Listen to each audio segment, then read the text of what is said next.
الحمد للہ وکفا وسلام علی عبادہ الذین اصطفى اما بعد فاعوذ باللہ من الشیطان الرجیم بسم اللہ الرحمن الرحیم والذاکرین اللہ کثیرا والذاکرات اعد اللہ لهم مغفرة واجرا عظیما سبحان ربک رب العزت عما یصفون وسلام علی المرسلین والحمد للہ رب العالمین اللہم صلی علی سیدنا محمد وعلی آل سیدنا محمد وبارک وسلم اللہم صلی علی سیدنا محمد وعلی آل سیدنا محمد وبارک وسلم اللہم صلی علی سیدنا محمد وعلی آل سیدنا محمد وبارک وسلم۔ اللہ رب العزت نے انسان کو دو نعمتوں سے مالا مال فرمایا ہے۔ ایک نعمت اللہ رب العزت نے انسان کو دھڑکتا ہوا دل عطا فرمایا، اور ایک نعمت سوچنے والا دماغ عطا فرمایا۔ یہ دل اللہ رب العزت کی بہت بڑی نعمت ہے، اور اس دل کا مقصد اللہ رب العزت سے محبت کرنا ہے۔ یہ محبت کرنے کے لیے ہی بنا ہے، اس کا مقصد سوائے اللہ سے محبت کرنے کے کچھ اور نہیں ہے۔ اور اس کے مقابلے میں اللہ نے ایک اور نعمت انسان کو دماغ کی عطا فرمائی۔ اس دماغ کا کام فقط سوچنا ہے، اور اس سوچ کے مطابق علم کا حاصل کرنا ہے۔ اللہ نے اس انسان کو کہ دماغ کو خیالات کا مرکز بنایا ہے۔ اس دماغ کے اندر خیالات آئیں گے، اچھے خیالات بھی آتے ہیں اور برے خیالات بھی آتے ہیں۔ شریعت مطہرہ نے یہ بات بتلائی کہ اچھے خیالات فرشتوں کی طرف سے آتے ہیں، اور برے خیالات شیطان کی جانب سے آتے ہیں۔ نبی علیہ الصلوۃ والسلام نے اس کو حدیث مبارکہ میں اس طرح سے سمجھایا، فرمایا کہ جو کوئی شخص بھی پیدا ہوتا ہے، بچہ پیدا ہوتا ہے، تو اس کے ساتھ ایک فرشتہ اور ایک شیطان مقرر ہو جاتا ہے۔ فرشتہ اس کو ہر وقت پر نیکی کے خیالات اس کے ذہن میں ڈالتا رہتا ہے، اور اس کے مقابلے میں جو شیطان اس کے ساتھ ہوتا ہے، اس کا کام برے خیالات اس کے دل میں ڈالنا، گناہوں کے اوپر ابھارنا، یہ شیطان کا کام ہے۔ تو انسان خیالات کا مجموعہ ہے، اس کے ذہن میں اچھے خیالات بھی آتے ہیں اور برے خیالات بھی آتے ہیں۔ تمام کے تمام خیالات جو انسان کے دماغ میں آتے ہیں، یہ تمام کے تمام خیالات اللہ رب العزت کی جانب سے ہیں۔ انسان کے اوپر یہ خیالات کا ایک محور ہے انسان، اور یہ خیالات کا آنا اچھی چیز ہے، یہ نعمت ہے اللہ کی جانب سے۔ اور اس کی آسان سی مثال یہ ہے کہ ہم اگر گھر سے باہر نکلیں، والدین ہیں، بیوی ہے، کوئی اگر کسی کام سے بھیجے کہ بھائی آپ باہر چلے جائیں، اور باہر جا کر مثال کے طور پہ گوشت لے آئیں۔ اب گوشت خریدنے کے لیے بندہ اپنے گھر سے باہر نکلا ہے، راستے میں کوئی دوست مل گیا پرانا، 10 سال پرانا 15 سال پرانا دوست مل گیا۔ اب جب یہ دوست کو دیکھتا ہے تو اب اس کے ساتھ ملاقات کرتا ہے، ہیلو ہائے کرتا ہے، اس سے باتیں کرتا ہے، بھئی کہاں ہو، اتنے عرصے کے بعد ملاقات ہوئی، کیا کر رہے ہو، کیسی زندگی گزر رہی ہے، یہ ساری باتیں کر رہا ہوتا ہے۔ مگر ان تمام باتوں کے درمیان میں بار بار اس کے ذہن میں خیال آ رہا ہوتا ہے کہ میں گھر سے گوشت لینے کے لیے نکلا ہوں، میں فلاں کام کے لیے نکلا ہوں۔ اس لیے کہ اگر یہ خیال ذہن میں نہ آئے تو بندہ تو وہیں پر ہی اٹک جائے، اس کام کے اندر جو لگے، بات چیت کے اندر جو لگے، تو اس کو پرانی بات یاد ہی نہ رہے، اور اس طرح تو انسان کوئی کام دنیا میں کر ہی نہیں سکتا۔ تو اللہ نے جو انسان کے دماغ میں خیالات کا مجموعہ بنایا، خیالات جو انسان کے دماغ میں مستقل آتے رہتے ہیں، یہ خیالات کا آنا اللہ رب العزت کی جانب سے نعمت ہے۔ تاہم ہر بندے کو خیالات جو آتے ہیں، یہ اچھے خیالات بھی ہوتے ہیں اور برے خیالات بھی ہوتے ہیں۔ برے خیالات کو وسوسے کہا جاتا ہے، اچھے خیالات کو انسان کے اوپر فرشتوں کی جانب سے پھونکے گئے خیالات کہا جاتا ہے۔ اچھے خیالات کو خیال کہا جاتا ہے اور برے خیالات کو وسوسے کہا جاتا ہے۔ انسان ان خیالات اور وسوسوں کا مجموعہ۔ ہمارے بڑوں نے ہمیں یہ بات سکھلائی کہ ایک اصولی بات حدیث مبارکہ سے پتہ چلتی ہے کہ برے خیال کا دل میں آ جانا برا ہرگز نہیں ہے۔ برے خیال کا دل میں آ جانا یہ ہرگز برا نہیں ہے۔ ہاں، برے خیال کو دل میں جما لینا یہ برا ہے۔ ایک ہے کہ انسان کے اوپر کوئی برائی کا خیال آیا ادھر چلا گیا۔ اگر خیال آتے کے ساتھ ہی جا رہا ہے تو اس میں کوئی پریشانی کی بات نہیں، کوئی عیب کی بات نہیں، یہ کوئی برائی نہیں۔ ہاں، اگر ایک خیال انسان کے دل و دماغ میں آ گیا، اب بندے نے اس کو جما لیا اور اس کے اوپر ایک سٹوری بنا لی اور اس کے اوپر تھاٹ پروسیس اس کا چل رہا ہے، مستقل اس کے اوپر سوچ و فکر چل رہی ہے اس کی، تو اب اس برے خیال کا جما لینا یہ بہت زیادہ برا ہے۔ نہ صرف یہ کہ برا ہے، بلکہ ہمارے بڑوں نے تو یہ بات کہی کہ انسان کو برے خیال کا دل میں جما لینے سے جتنا نقصان ہوتا ہے اتنا کسی اور گناہ سے نہیں ہوا کرتا۔ اس لیے کہ اس کی سادہ سی مثال ہے، ایک بندہ اگر گھر سے باہر نکلا اور اس کی نظر کسی نامحرم پہ پڑ گئی، تو نامحرم پہ نظر پڑی، 1 سیکنڈ کے لیے پڑی، 10 سیکنڈ کے لیے پڑی، بہت زیادہ ہو گیا 1-2 منٹ کے لیے پڑ گئی، تو آنکھ نے تو گناہ کیا 1 منٹ 2 منٹ زیادہ سے زیادہ، مگر آنکھ اپنا گناہ کر کے فارغ ہو جاتی ہے۔ اب بندے کا دماغ ایک نیا پروسیس شروع کرتا ہے، اس کے اوپر وہ ایک سٹوری بناتا ہے، پوری ایک ویڈیو اس کے دماغ میں چل رہی ہوتی ہے۔ اب جو آگے کا سارا پروسیس ہے اس پر گھنٹوں کی ویڈیوز بن جاتی ہیں، اس پر گھنٹوں کے خیالات چل رہے ہوتے ہیں انسان کے دل و دماغ میں۔ یہ جو گھنٹوں کے حساب سے دل و دماغ پر خیالات چل رہے ہیں، یہ سارا کا سارا وقت انسان کا گناہ میں شمار ہوگا۔ تو حقیقت یہی ہے کہ انسان کی آنکھ کا گناہ اتنا بڑا نہیں ہے جتنا گناہ انسان کے دماغ کا گناہ ہے، سوچ کا گناہ ہے۔ اس سوچ کے گناہ کو فینٹیسی کہا جاتا ہے۔ اسی سوچ کے گناہ کو شریعت مطہرہ نے سب سے زیادہ اہمیت دی ہے۔ قرآن کریم میں اللہ رب العزت نے یہ نہیں فرمایا کہ زنا نہ کرو، بلکہ فرمایا وَلَا تَقْرَبُوا الزِّنَا، زنا کے قریب بھی مت جاؤ، اس لیے کہ زنا کے قریب لے جانے والی چیز انسان کا دماغ ہے۔ آج سائنس یہ بات ثابت کرتی ہے کہ انسان کی شہوات کا اصل تعلق اس کے دماغ کے ساتھ ہے۔ اگر دماغ انسان کا سوچ صحیح طریقے سے ہے، اس کی سوچ پاک ہے، اس کو شہوات سے متعلقہ گناہ نہیں ہو سکتے اس کے ساتھ، اور اگر سوچ پاک نہیں ہے تو پھر شہوات سے متعلقہ گناہوں کے اندر انسان لگتا ہے۔ آج نوجوان پریشان ہوتے ہیں اپنی شہوات سے متعلق، یہ شہوت کنٹرول میں نہیں ہے، اور ہر دوسرے بندے کا آج مسئلہ یہی ہے، وہ یہی کہتا ہے کہ جی میرے اوپر شہوات کا ایسا غلبہ ہوتا ہے کہ میں کسی نہ کسی شہوت سے متعلقہ گناہ میں مبتلا ہوں۔ ہر دوسرے نوجوان کا یہی مسئلہ کیوں ہے؟ اصل بنیاد اس کے پیچھے یہی ہے کہ ہماری سوچ ہمارے قابو کے اندر نہیں ہے، اور شریعت مطہرہ نے یہ بات کہہ دی کہ تمہارے لیے اپنی سوچ کو قابو میں کرنا یہ سب سے پہلی تمہارے اوپر ذمہ داری ہے۔ یہ بنیادی ذمہ داریوں میں سے ہے کہ انسان کی سوچ پاک ہو، انسان کی سوچ اللہ رب العزت کی رحمت کے گرد گھوم رہی ہو، اللہ رب العزت کی عظمت کے گرد گھوم رہی ہو، اللہ رب العزت کی ذات کے گرد گھوم رہی ہو۔ لہذا انسان کے لیے جہاں دیگر عبادتیں شریعت مطہرہ نے بیان کی، وہاں ان عبادتوں میں سب سے بڑی عبادت بیان کر دیا، وہ ہے اللہ کو 24 گھنٹے یاد کرنا۔ قرآن کریم میں فرما دیا وَالذَّاكِرِينَ اللَّهَ كَثِيرًا وَالذَّاكِرَاتِ۔ آپ دیکھیں اللہ رب العزت نے انسان کو مختلف عبادتوں کا حکم قرآن کریم میں دیا۔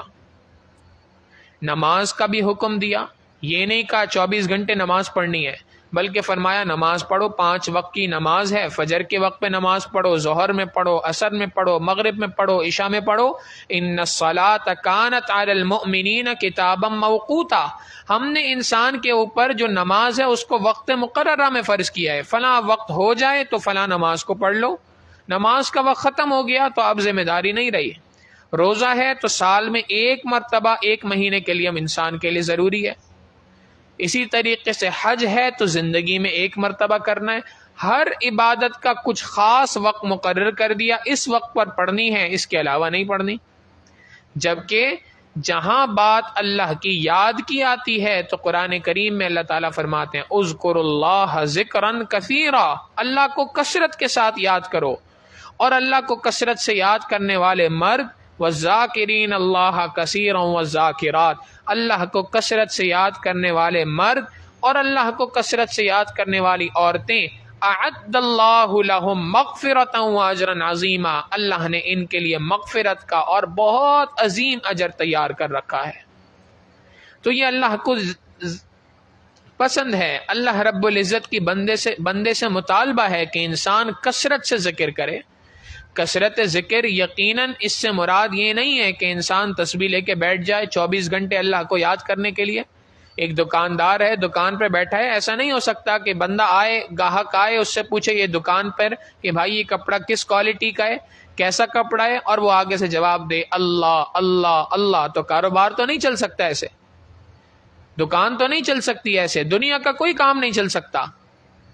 ہمارے مشائخ نے یہ بات کہی کہ اس سے مراد زبان سے ذکر کرنا نہیں ہے، بلکہ اس سے مراد انسان کی سوچ کا، انسان کے دل کا 24 گھنٹے اللہ کی یاد کے اندر ملوث ہونا ہے، 24 گھنٹے اللہ کی یاد میں مصروف ہونا ہے. یہ مقصد ہے. یہ انسان کو دنیا میں آنے کے بعد شریعت کا مطالبہ ہے کہ اگر تم اپنی سوچ کو پاک کرو گے تو تمہارے لیے گناہوں سے بچنا آسان ہو جائے گا. اگر تمہاری سوچ پاک نہیں رہے گی تو تمہارے لیے اللہ کی یاد کو اپنے دل میں بٹھانا ممکن نہیں ہو سکتا، گناہوں سے بچنا تمہارے لیے ممکن نہیں ہو سکتا. لہذا شریعت مطہرہ کا یہ مطالبہ ہے کہ بندہ اپنی سوچ کو پاک رکھے. سوچ پاک ہوگی تو گناہوں سے بچنا انسان کے لیے آسان ہو جائے گا. اور اگر سوچ پاک نہیں ہوگی تو انسان شہوات سے متعلقہ گناہوں کے اندر مستقل لگا رہے گا. کبھی موقع ملے گا تو شہوات سے متعلق اللہ نہ کرے زنا میں مبتلا ہو جائے گا. زنا میں مبتلا ہونے کا موقع نہیں ملتا تو اپنے ہاتھ سے اپنی زنا کر لے گا، اپنے ہاتھ سے اپنی شہوات کو دور کر دے گا. اللہ کے رسول صلی اللہ علیہ وسلم فرماتے ہیں، حدیث مبارکہ یاد رکھیے گا، بعض افراد وہ ہیں کہ کل قیامت کے دن اللہ رب العزت ان کی طرف نظر رحمت بھی نہیں فرمائیں گے. نبی علیہ السلام نے فرمایا بعض افراد وہ ہیں کہ کل قیامت کے دن اللہ رب العزت ان کی جانب رحمت والی ایک نظر بھی نہیں فرمائیں گے. ان میں سے فرمایا ایک بندہ وہ ہے جو دنیا کے اندر اپنے ہاتھ سے زنا کیا کرتا تھا. فقہاء نے لکھا کہ ہاتھ سے زنا سے مراد انسان اپنی ہاتھ سے اپنی شہوات کو دور کر رہا ہو. تو یہ کبیرہ ترین گناہوں میں سے ایک گناہ ہے. آج ہماری بدقسمتی یہ بھی ہے کہ اول تو ہم اس گناہ میں مبتلا، دوسری بدقسمتی کہ اس گناہ کو بعض لوگ گناہ ہی نہیں سمجھتے، حالانکہ شریعت مطہرہ نے اس کو کبیرہ ترین گناہوں کے اندر کی لسٹ کے اندر شامل کیا ہے. اللہ کے رسول صلی اللہ علیہ وسلم حدیث مبارکہ میں اس بات کو سمجھا رہے ہیں کہ ایسے فرد پر، ایسے بندے پر اللہ رب العزت کل قیامت کے دن اپنی نظر رحمت ہرگز نہیں فرمائیں گے. لہٰذا اس گناہ سے، ان شہوت سے متعلق گناہوں سے انسان کو اگر پرہیز کرنا ہے تو اس کا سب سے پہلا طریقہ یہ کہ انسان اپنی سوچ کو پاک کرے. اور ہمارے مشائخ نے بات کہی کہ فکر کی گندگی انسان کی ذکر کے ذریعے سے دور ہوتی ہے. فکر کی گندگی دور کرنے کا طریقہ ذکر ہے، ذکر کے علاوہ کچھ اور نہیں ہے. لہذا اللہ رب العزت کی یاد کو اپنے دلوں کے اندر بٹھانا ہوگا.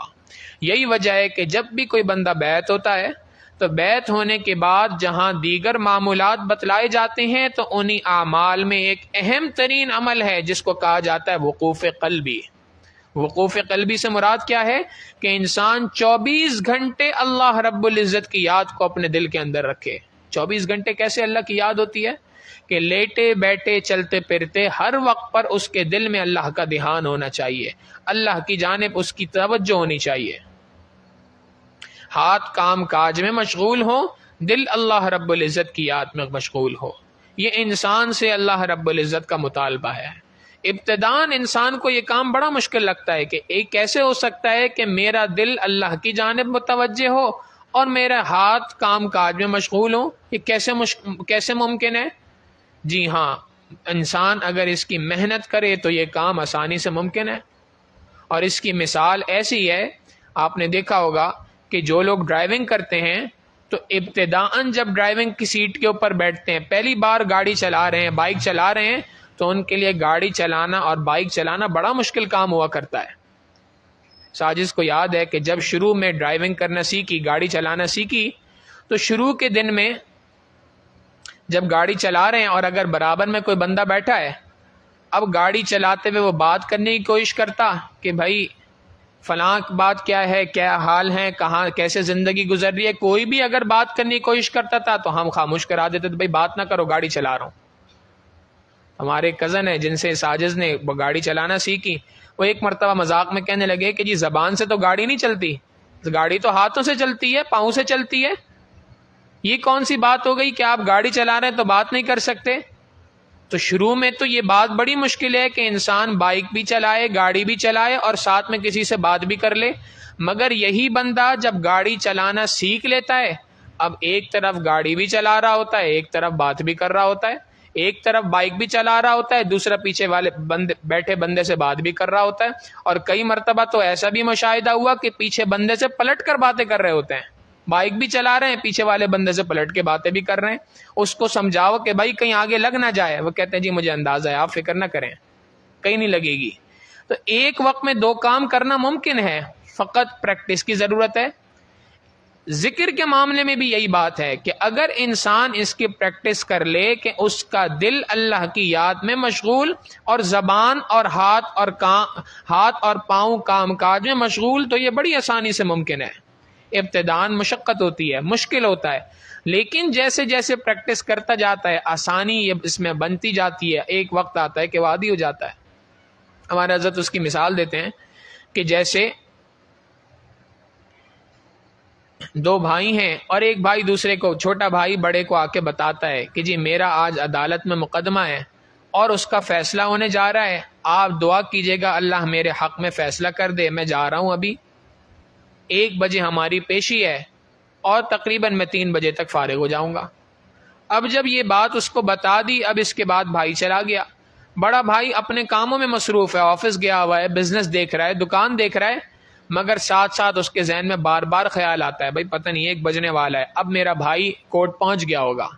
تھوڑی دیر کے بعد وہ ٹائم دیکھتا ہے، جی 1 بج گیا، اب اس کی پیشی سٹارٹ ہو گئی ہوگی. 2 بجے اس کا خیال آتا ہے کہ جی پیشی مکمل ہو گئی ہوگی، پتہ نہیں کہ اس کے حق میں فیصلہ ہوا کہ اس کے خلاف فیصلہ ہوا.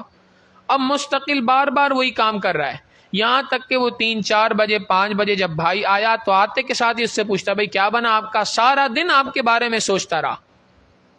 تو اب یہ جو سارا دن بھائی کے بارے میں سوچ رہا تھا تو ایسا تو نہیں تھا کہ کوئی اور کام نہیں کر رہا تھا، کام سارے ہو رہے تھے ساتھ میں، مگر اس کی دل کی توجہ بھائی کے فیصلے کی جانب تھی، بھائی کے کورٹ کے ڈیسیجن کی جانب تھی.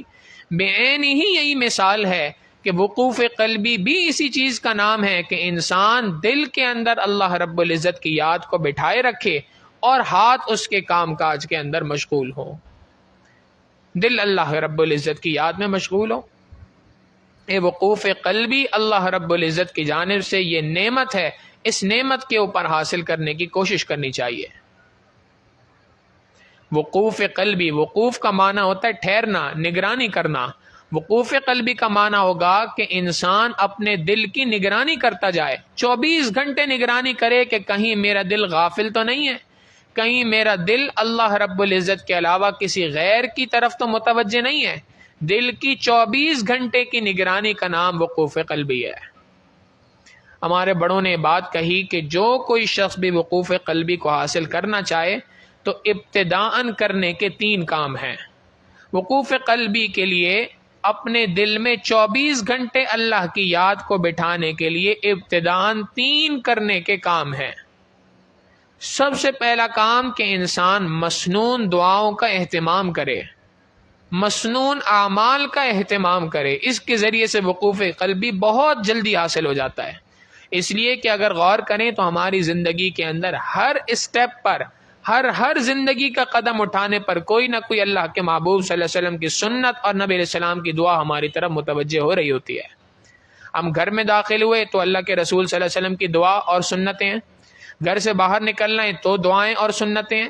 کھانا کھانے بیٹھے ہیں تو دعائیں اور سنتیں ہیں. سونے کے لیے لیٹے ہیں تو دعائیں اور سنتیں ہیں. جاگے ہیں تو دعائیں اور سنتیں ہیں. بیت الخلاء میں داخل ہو رہے ہیں تو دعائیں اور سنتیں ہیں. بیت الخلاء سے باہر نکل رہے ہیں تو دعا اور سنتیں ہیں. مسجد میں داخل ہو رہے ہیں تو دعا اور سنتیں ہیں. مسجد سے باہر نکل رہے ہیں تو دعا اور سنتیں ہیں. زندگی کا ہر لمحہ کسی نہ کسی دعا اور کسی نہ کسی سنت کے ساتھ منسلک ہے.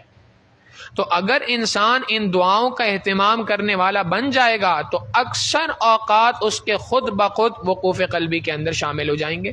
اس لیے کہ وقوف قلبی اللہ کی جانب متوجہ ہونے کا نام ہے. ایک بندہ مسجد میں داخل ہوتا ہے، دعا پڑھتا ہے، دایاں پاؤں پہلے رکھتا ہے، چپل سے پاؤں سنت کے مطابق اتارتا ہے اور اسی طریقے سے مسجد میں داخل ہوتا ہے، تو اس نے اللہ کے محبوب صلی اللہ علیہ وسلم کی جب سنتوں پہ عمل کیا تو اس کا معنی یہ ہے کہ اس کا دماغ، اس کی سوچ اس وقت پر اللہ رب العزت کی جانب متوجہ تھی.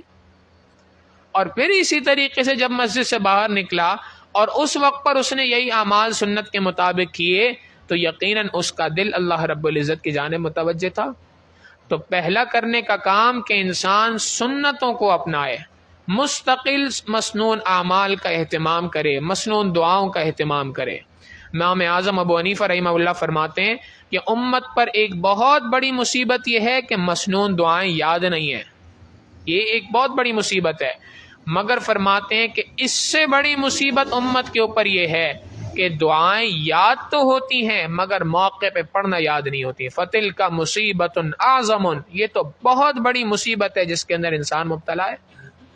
لہٰذا مسنون دعاؤں کا اہتمام کرنا چاہیے.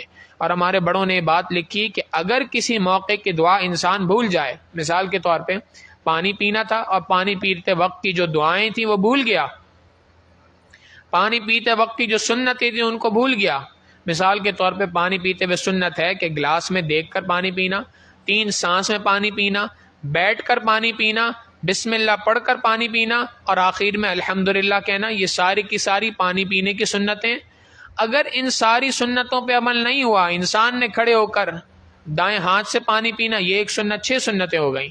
اب ان 6 سنتوں پہ اگر عمل نہیں ہوا، پانی پی لیا، بعد میں خیال آتا ہے کہ جی یہ سنت تھی، یہ مجھ سے چھوٹ گئی، ہمارے بڑوں نے بات کہی کہ انسان پھر دوبارہ جا کر تھوڑا سا پانی ضرور پیے، اسی نیت سے پیے. اب اس میں سنت کا اہتمام کرے. بیت الخلاء گیا تھا، الٹا پاؤں داخل کرنا تھا، غلطی سے دایاں پاؤں داخل کر دیا، اب یاد آیا، فقہا کہتے ہیں کہ باہر نکلو اور پھر دوبارہ بایاں پاؤں اندر داخل کرو اور دعا بھی پڑھو. جب اس طریقے سے 2-4 دن ہی پریکٹس کرے گا، 5ویں دن انسان کی خود بخود عادت بن جائے گی. یہ کوئی مشکل کام نہیں ہے، ہمت کرنے کی ضرورت ہے، عزم کرنے کی ضرورت ہے. ہر ہفتے کم از کم ایک بات پہ نیت کر لیں کہ اس ہفتے میں نے پانی سنت کے مطابق پینا ہے، اس ہفتے گھر میں سنت کے مطابق داخل ہونا ہے، اس ہفتے میں نے مسجد کے اندر سنت کے مطابق داخل ہونا ہے، اس ہفتے میں نے کپڑے سنت کے مطابق پہننے ہیں، اس ہفتے میں نے سنت کے مطابق سونا ہے. ہر کام کو ایک ہفتے کے مطابق بھی اگر سنت کے ڈھانچے میں اپنانے کی کوشش کرے، چند ہی ہفتے گزریں گے، پوری کی پوری زندگی سنت کے مطابق ہو جائے گی. زندگی کا اکثر حصہ وقوف قلبی کے ساتھ خود بخود گزر جائے گا.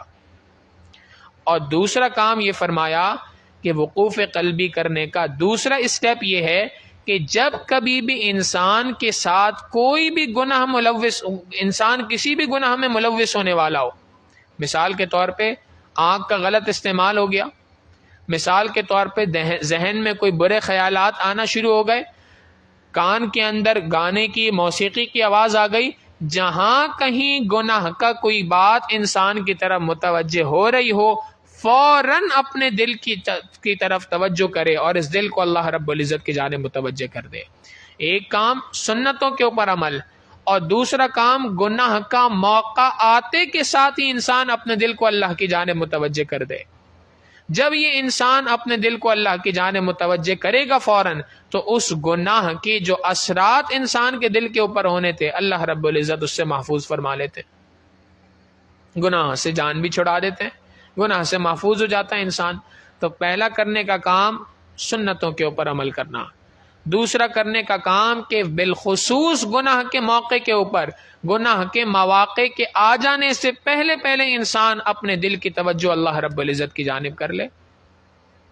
اور تیسرا کرنے کا کام یہ کہ دعاؤں کا اہتمام کرنا، اللہ سے مانگیں، اے اللہ یہ وقوف قلبی ایک نعمت ہے جو آپ نے بڑوں کو عطا فرمائی، مشائخ کو عطا فرمائی، اللہ یہ نعمت مجھے بھی عطا فرما دیجئے، اس نعمت کے لیے مجھے بھی قبول فرما لیجئے۔ اس لیے کہ خود قرآن کریم میں اللہ تعالیٰ فرماتے ہیں وَلَذِكْرُ اللَّهِ اکبر، اللہ کی یاد تو بہت بڑی چیز ہے، بہت بڑی نعمت ہے جو اللہ رب العزت نے بنائی ہے۔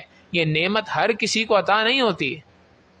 اس نعمت کے لیے اللہ کے دربار میں رونا دھونا ہوگا، اللہ کے دربار میں گڑ گڑانا ہوگا، اللہ رب العزت سے مانگنا ہوگا۔ تو یہ تین کام کرنے سے انسان کو وقوف قلبی کا درجہ حاصل ہو جاتا ہے، کسی نہ کسی درجے میں وقوف قلبی اس کو حاصل ہو جاتا ہے۔ انسان کی سوچ کو اللہ رب العزت پاک فرما دیا کرتے ہیں۔ شہوات سے متعلق جتنے گناہ ہیں ان گناہوں کی جڑ بنیادی طور پہ انسان کی سوچ ہے۔ سوچ کو پاک کر لیں، اللہ رب العزت اکثر اوقات شہوات سے متعلق گناہوں سے انسان کی حفاظت فرما دیا کرتے ہیں۔ لہٰذا اس وقوف قلبی کا خوب اہتمام کرنا چاہیے اور اپنے دل کی توجہ 100% اللہ رب العزت کی طرف لگانے کی کوشش کرنی چاہیے۔ جب انسان اپنے دل کی توجہ اللہ کی جانب لگاتا ہے، اللہ تعالیٰ کی جانب سے ایک نعمت تو اس کو یہ ملتی ہے کہ اللہ رب العزت ایسے بندے کو گناہوں سے محفوظ فرما دیتے ہیں، اور دوسری نعمت یہ ملتی ہے کہ اللہ رب العزت ایسے بندے کو اپنے اولیاء میں شامل فرما لیتے ہیں، اپنے مقربین میں شامل فرما دیتے ہیں۔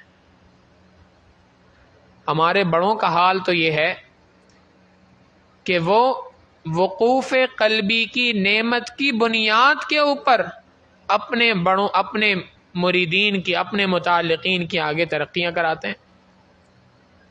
آگے سالک کی ترقی کی بنیاد ہی وقوف قلبی کو رکھتے ہیں۔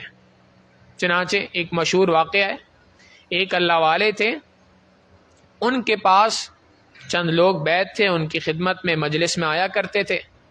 ایک آدمی ایک دن آیا اور ان سے بیعت کی درخواست کی، انہوں نے بیعت کر لیا۔ تیسرا دن نہیں گزرا تھا کہ انہوں نے اس بندے کو بلایا اور اجازت و خلافت دے کے رخصت کر دیا۔ جو ساتھ بیٹھنے والے مریدین تھے انہوں نے کہا کہ حضرت یہ بات سمجھ نہیں آئی، ہم تو سالوں سے آپ کی خدمت میں ہیں، ہم پر وہ نظر کرم نہیں ہے کہ جو اس کے اوپر تھی یہ آیا چند دن ہی اس نے گزارے اور اس گزارنے کے ساتھ ہی آپ نے اس کو اجازت و خلافت عطا فرما دی، آپ نے اس کو نسبت کا نور عطا فرما دیا، کیا وجہ ہے اس کی؟ تو انہوں نے فرمایا کہ میں کسی موقع پہ تم سب کو سمجھاؤں گا۔ پھر اس کے بعد ایک دن آیا، انہوں نے اپنے تمام مریدین کو، متعلقین کو جمع کیا، اس بندے کو بھی بلایا اور ان سب کو کہا کہ بھئی یہ ایک ایک مرغی پکڑ لو اور اس کو لے کے جاؤ، آپ سب کے کرنے کا کام یہ ہے کہ اس کو کسی ایسی جگہ پہ ذبح کرنا ہے جہاں پہ کوئی دیکھنے والا نہ ہو، ایسی جگہ پہ جا کے اس کو ذبح کر کے لے آؤ۔ سارے چلے گئے، شیخ کا حکم ہے، کسی نے درخت کے پیچھے، جھاڑیوں کے پیچھے جگہ ڈھونڈی، وہاں پہ ذبح کیا اچھی طرح دیکھ کے کہ کوئی دیکھنے والا نہ ہو۔ کسی نے اپنے کمرے کے، اپنے گھر کے اندر داخل ہو کر کمرہ بند کر کے، کھڑکیاں لاک کر کے، اس کے بعد اس کو اندھیرے کے اندر ذبح کیا کہ شیخ کا حکم ہے کہ ایسی جگہ پہ ذبح کیا جائے جہاں کوئی دوسرا دیکھنے والا نہ ہو۔ ہر بندے نے اپنے اعتبار سے کام کیا اور اس کے بعد شیخ کی خدمت میں لے آئے اور آ کے حضرت کو بتایا کہ حضرت میں نے اس مرغی کو درخت کے پیچھے ذبح کیا، اس وقت پہ کوئی مجھے دیکھنے والا نہ تھا، حضرت میں نے اس کو رات کی تاریکی میں فلاں جگہ پہ ذبح کیا، کوئی دیکھنے والا نہ تھا، میں نے اس کو اپنے کمرے کے اندر بند کر کے کمرے کو وہاں پر ذبح کیا، کوئی دیکھنے والا نہ تھا۔ ہر بندے نے آ کے اپنا عمل پیش کیا، اور وہی آدمی کہ جس کو حضرت نے کچھ دن پہلے ہی یہ نعمت عطا فرمائی تھی نسبت کی، وہ بھی آیا، مگر زندہ مرغی ساتھ ہے، ساتھ میں ایک ہاتھ میں چھری ہے اور آنکھوں سے آنسو بہ رہے ہیں۔ بھئی کیا ہو گیا؟ حضرت آپ نے حکم دیا تھا، آپ کا حکم پورا نہ ہو سکا۔ بھئی کیوں پورا نہیں ہو سکا؟ حضرت آپ نے فرمایا تھا کہ اس مرغی کو ایسی جگہ پہ ذبح کرنا جہاں پہ کوئی دیکھنے والا نہ ہو۔ میں جہاں کہیں گیا وہاں پر میرا پروردگار مجھے دیکھ رہا تھا، کوئی جگہ مجھے ایسی نہ ملی جہاں پہ کوئی مجھے دیکھنے والا نہ ہو۔ حضرت نے فرمایا یہ وجہ ہے کہ اس کو ہر وقت پر اس بات کا استحضار موجود ہے کہ اللہ رب العزت کی ذات مجھے دیکھ رہی ہے۔ یہ وہ وجہ ہے جس کی وجہ سے اللہ نے اس کو نسبت کا نور عطا فرما دیا۔ تو لہٰذا اس وقوف قلبی کی اہمیت کو سمجھنا چاہیے اور اپنی زندگی کے 24 گھنٹے اللہ رب العزت کی یاد کے اندر گزارنے کی کوشش کرنی چاہیے، اور اس کے لیے 3 کاموں سے ابتدا ہوتی ہے۔ ان 3 کاموں کا اہتمام کریں، بالخصوص اللہ سے مانگیں، ہماری دعاؤں میں دعا شامل ہونی چاہیے۔ اللہ کے محبوب صلی اللہ علیہ وسلم نے دعا سکھلائی، اللہم اعنا علی ذکرک و شکرک و حسن عبادتک۔ اے اللہ میں آپ سے توفیق مانگتا ہوں، اے اللہ میری مدد فرما دیجئے آپ کے ذکر کرنے پر، آپ کی یاد کو دل میں بٹھانے پر، اے اللہ میری مدد فرما دیجئے۔ اعنا ہماری مدد کر دیجئے، علی ذکرک اپنی یاد کو دل میں بٹھانے پر، و شکرک اپنا شکر ادا کرنے پر، و حسن عبادتک اور بہترین عبادت کرنے کے لیے اے اللہ ہماری مدد فرما دیجئے۔ تو اللہ رب العزت سے دعائیں مانگنی چاہیے۔ اللہ کے رسول صلی اللہ علیہ وسلم کی مانگی گئی اس دعا کو اپنی دعاؤں کا اہتمام، اپنی دعاؤں کا حصہ بنانا چاہیے کہ اے اللہ مجھے بھی ذاکرین میں شامل فرما دیجئے، میری ذکر کرنے پر، اللہ کی یاد کو اپنے دل میں بٹھانے کے اوپر میری مدد فرما دیجئے۔ اللہ رب العزت سے دعا ہے کہ پروردگار عالم ہمیں اپنے ان اولیاء میں شامل فرمائے، اپنے ان بندوں میں شامل فرمائے جن کے بارے میں اللہ رب العزت قرآن کریم میں فرماتے ہیں، رجال لا تلہیہم تجارت ولا بیع عن ذکر اللہ۔ اللہ کے کچھ جوان بندے ایسے ہیں کہ جن کی تجارت، جن کی خرید و فروخت، جن کی بیع و شراء ان کو اللہ کی یاد سے غافل نہیں کیا کرتی۔ اللہ رب العزت سے دعا ہے کہ پروردگار عالم ہمیں اپنی یاد والی زندگی گزارنے کی توفیق عطا فرمائے۔ وآخر دعوانا ان الحمد للہ رب العالمین۔ مراقبہ کر لیجیے، پھر دعا کرتے ہیں۔ آنکھوں کو بند کر لیں، سر کو جھکا لیں، دنیا اور جو کچھ دنیا میں ہے اس سے ہٹ کٹ کے اللہ رب العزت کی یاد میں ڈوب جائیں۔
یاد میں تیری سب کو بلا دوں، کوئی نہ مجھ کو یاد رہے، یاد میں تیری سب کو بلا دوں، کوئی نہ مجھ کو یاد رہے، سب کو نظر سے اپنی گرا دوں، تجھ سے فقط فریاد رہے، سب خوشیوں کو آگ لگا دوں، غم سے تیرے دل شاد رہے، سب کو نظر سے اپنی گرا دوں، تجھ سے فقط فر یاد رہے، اب تو رہے بس تادم آخر ورد زباں اے میرے الہ، لا الہ الا اللہ، لا الہ الا اللہ۔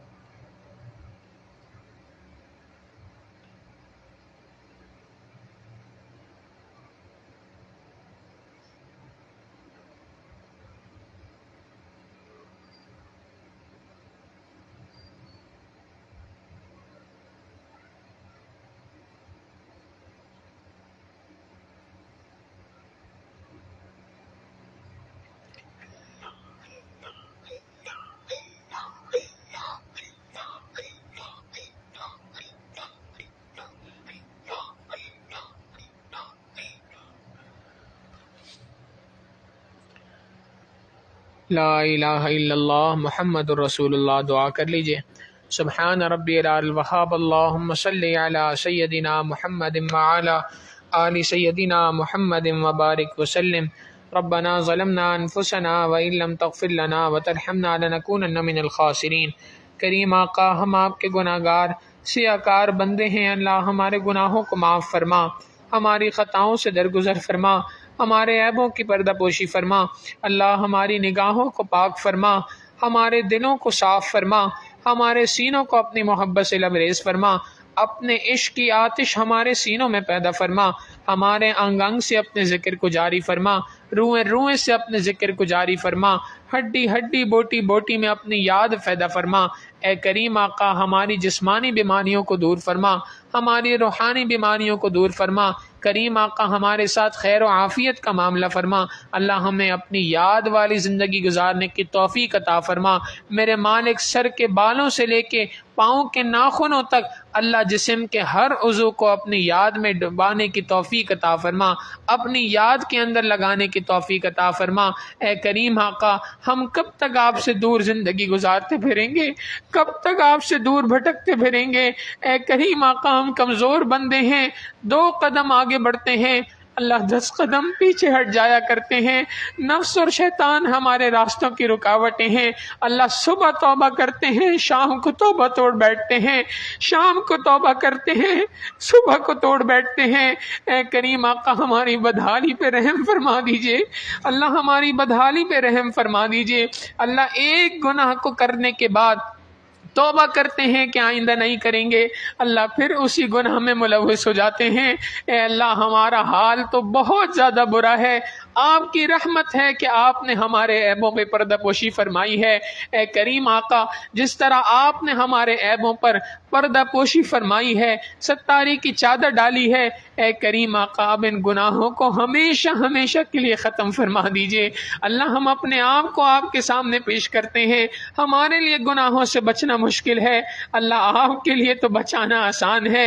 اے کریم آقا، پیشانی کے بالوں سے پکڑ کر ہمیں شریعت و سنت پہ چلا دیجئے، پیشانی کے بالوں سے پکڑ کر ہمیں گناہوں سے محفوظ فرما دیجئے، اللہ گناہوں سے محفوظ فرما دیجئے۔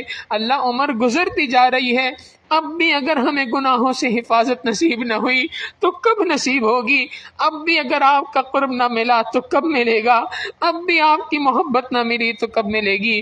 اے کریم آقا، اپنی محبت کا قطرہ ہمارے دلوں میں ٹپکا دیجئے، اپنی یاد کو ہمارے دلوں میں راسخ فرما دیجئے۔ کریم آقا، ہمارے ساتھ خیر و عافیت کا معاملہ فرما دیجئے۔ میرے مالک، ہمارے مردہ دلوں کو زندہ فرما دیجئے، اپنی یاد والی زندگی گزارنے کی ہمیں توفیق عطا فرما دیجئے۔ اللہ، ہمیں معصیت کی ذلت سے محفوظ فرما دیجئے، ہمیں طاعات کی عزت عطا فرما دیجئے۔ کریم آقا، ہمارے ساتھ خیر اور عافیت کا معاملہ فرما، اللہ ہماری جسمانی بیماریوں کو دور فرما، روحانی بیماریوں بیماریوں کو دور فرما اللہ، جو مقروض ہیں ان کے قرضوں کی ادائیگی کی غیب سے سبیل پیدا فرما، جو بیمار ہیں انہیں شفائے کلی نصیب فرما اللہ، جو بے روزگار ہیں انہیں حلال طیب پاکیزہ روزگار عطا فرما اے کریم آقا، جو بے اولاد ہیں ان کو نیک اولاد عطا فرما، جو صاحب اولاد ان کی اولادوں کو نیک وکار بنا، فرما بردار بنا، ماں باپ کی آنکھوں کی ٹھنڈک بنا اللہ، جن گھروں میں جوان لڑکے لڑکیاں موجود ہیں اللہ ان کے مستقبل کو روشن فرما،